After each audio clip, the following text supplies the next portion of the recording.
ఉక్రెయిన్‌కి Russia భారీ షాక్కే చేసి పడేస్తుంది.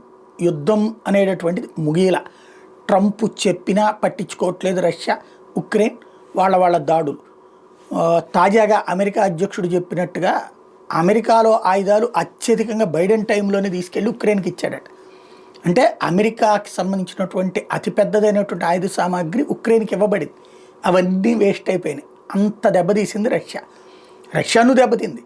ఇంతకుముందే మనం మాట్లాడుకున్నట్టు యుద్ధంలో గెలిచినోడు ఇంటికి వెళ్ళి ఏడుస్తాడు, ఓడినోడు అక్కడే కూర్చుని ఏడుస్తాడు అనేది ప్రస్తుతం ఎవరు ఏడవాలి ఎక్కడ ఏడవాలి అన్నది ఒక్కటే తేలాల్సింది, అంతకు మించి ఏం లేదు. తాజాగా ఇవాళ దాదాపుగా 300కు పైగా డ్రోన్స్తో పాటుగా మిస్సైల్స్తో విరుచుకుపడింది ఉక్రెయిన్ మీద రష్యా.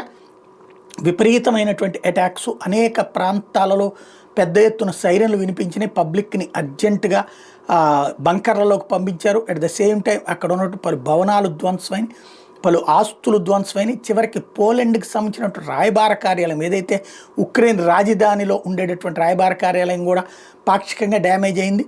దాదాపుగా 40-50 మంది ప్రాణాలు కోల్పోయినటువంటి పరిస్థితి. ఉక్రెయిన్ దీనికి ప్రతీకారం తీర్చుకుంటామని చెప్తోంది. అంటే యుద్ధం ముగియటం లేదు, ఆగటం లేదు.